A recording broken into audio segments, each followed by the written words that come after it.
projeto Attack on Titan Requiem é um dos maiores projetos já feitos por todos os fandoms do mundo, onde alguns artistas, fãs de Shingeki no Kyojin, refizeram o final de Attack on Titan.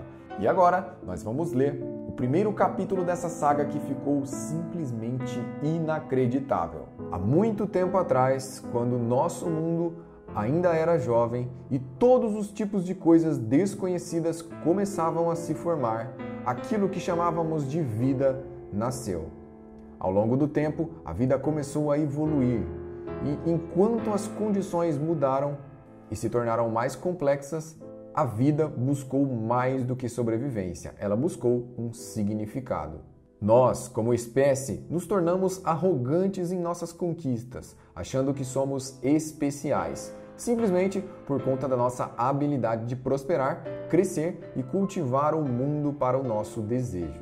E ainda, apesar de todas as possibilidades, uma forma de vida antiga persistiu por milênios.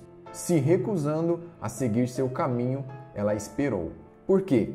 Por qual propósito? Talvez ela também estava esperando por uma outra chance de lutar contra o fim inevitável que espera por todos nós. Ou talvez em sua necessidade de preencher aquele instinto de preservar. Por pura chance, ela encontrou um caminho. Ou talvez não tem nenhum significado mais profundo para nada disso afinal. E todos esses anos de dor e sofrimento foram por nada. Bem, independente de como ou porquê, nossa história começou pois uma deplorável escrava desafiou seu amo e tropeçou no poder que mudou tudo. Sim, amigo do Eren, aquela garotinha era ela. Em seu desejo de encontrar significado, ela foi forçada a sobreviver. E deste modo, ela se tornou nossa fundadora, Ymir. Eu não posso fingir que eu entendo tudo, mesmo depois de passar todo esse tempo aqui. Mas uma coisa é certa, não importa o quanto um possa tentar lutar, a morte é inevitável. Então, por que se preocupar em buscar algo arbitrário como significado, afinal? Todas essas vidas que nunca precisaram sofrer, todos esses caminhos criados da arrogância, todo esse desejo de desafiar a verdadeira natureza desse mundo, se ela tivesse simplesmente aceitado o seu destino e liberado ela mesma do sofrimento como todos nós eventualmente fazemos, talvez tudo isso poderia ter sido evitado. Talvez então poderíamos ter sido poupados dessa existência. Este lugar nasceu daquela arrogância, incapaz de seguir em frente com a vontade do rei. Ela foi banida para cá, para este lugar, livre da morte, obedecendo seus desejos. Poderosa como uma deusa, porém sempre como uma escrava. Com esta terra, ela cria os monstros que destroem e perpetuam o ciclo de sofrimento. Então tudo isso começou por causa dela. Esse lugar é livre da morte. Mas se ela tinha todo o poder, por que ela não usa para se libertar? Então você percebeu o dilema. Muito bom. Eu passei uma quantidade espantosa de tempo aqui tentando responder essa pergunta. Por que ela não se vingou do homem e do povo que a escravizou ao invés de servi-los? Talvez ela não podia? Algum tipo de condição do poder dela? Eu também cheguei nessa conclusão inicial. Embora, quanto mais eu via essa história, menos eu estava convencido de que este era o caso. O poder em si não era o problema. Então poderia ter sido a vontade dela? Ela era capaz de separar os próprios desejos dos desejos do seu abusador?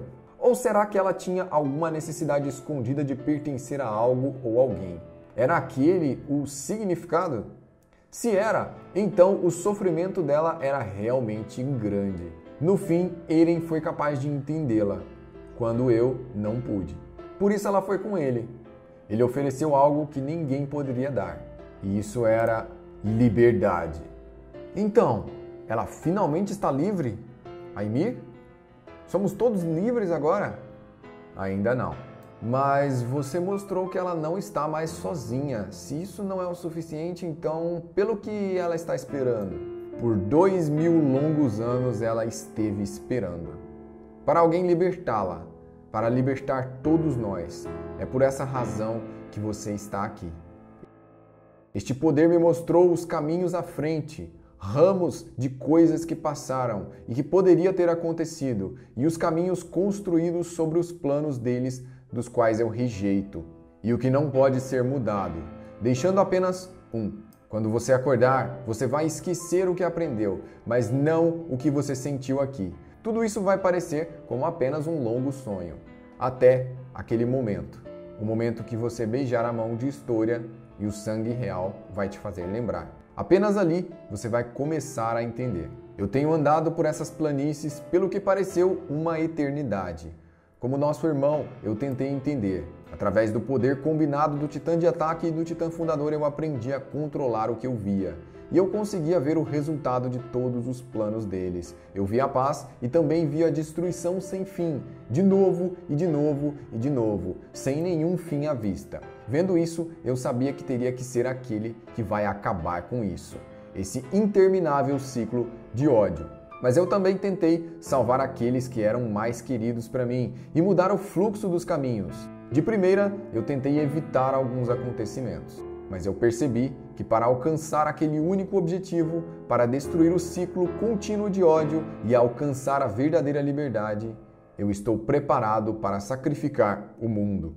Então, Armin, eu vou continuar seguindo em frente, até que todos os meus inimigos sejam destruídos. A adaptação Riquien, feita por fãs, ficou fantástica, como você pode acompanhar aqui no vídeo. Vamos falar um pouquinho sobre ela e as nossas interpretações e o que a gente espera dos próximos capítulos. Afinal de contas, o Eren acabou de usar Hakai ali, destruindo provavelmente os caminhos. O que o Eren fez, a gente vai entender sobre isso agora. A gente tem ali o Eren adulto conversando com o Eren criança. O Eren adulto realmente está transferindo todo o seu conhecimento para o Eren criança, mas não significa que o Eren, quando acordou lá do seu longo sonho, aquele sonho é o sonho do primeiro capítulo, primeiro episódio de Shingeki no Kyojin, quando a Mikasa acorda ele. Ele vai acordar, só que ele não vai acordar com as memórias, porque Eren forneceu as memórias para ativá-las futuramente. Quando ele beija a mão de Historia, ele reativa as memórias. Inclusive, eu inseri isso no áudio enquanto eu fazia a leitura, porque essa é uma interpretação de apenas um pequeno pedaço de uma imagem que mostra ele beijando a mão da Historia. Então, é ali que ele reativa as memórias de quando ele conversou com ele mesmo quando ele era criança. Ele conversou com a versão dele adulto, já a versão que estava nos caminhos passou para ele todos os planos. E por quê? Antes da gente chegar nesse porquê, Zeke e Armin estão conversando. Eles estão tentando entender por que Ymir, em todo o seu poder, por que ela tinha tanto poder sendo a fundadora, ela voltou para o rei.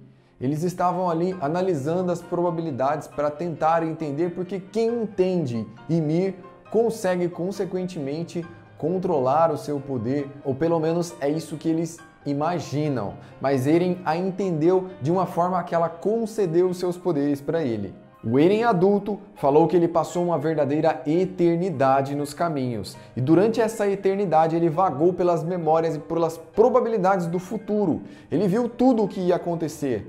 Todas as possibilidades, todas as guerras, todos os caminhos de paz, todos os amores, todas as dores, todas as raivas, ele analisou todas as possibilidades e no meio de tantos fragmentos de memórias, ele mesmo diz que usando o poder do Titã Fundador juntamente com o poder do Titã de Ataque, ele conseguiu analisar todas as probabilidades e chegar em uma única. E depois de toda essa eternidade de análises, o Eren chegou à conclusão que ele teria que fazer o que ele fez. Ele teria que iniciar o estrondo.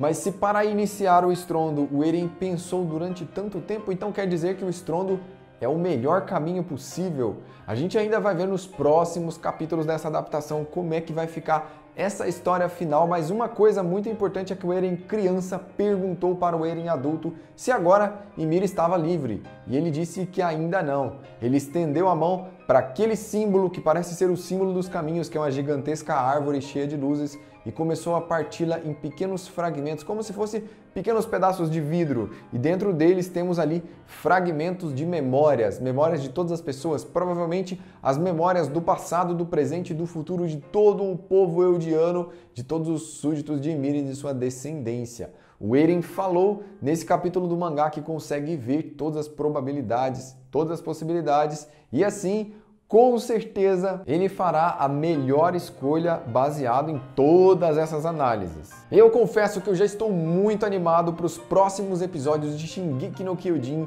Requiem. A história continua. Eles refizeram ali desde esse momento e vão refazer toda a obra agora finalizando de uma forma diferente. A fandom de Shingeki no Kyojin é uma fandom unida, uma fandom forte, então mostra a força dessa fandom aqui também nesse canal, se inscrevendo, deixando o seu like, porque aqui você vai encontrar todas as análises, todas as leituras desse novo mangá feito por fãs que promete ser melhor do que o final original. Então nos vemos lá. O Joel vai ficando por aqui, compartilhe esse vídeo e até a próxima.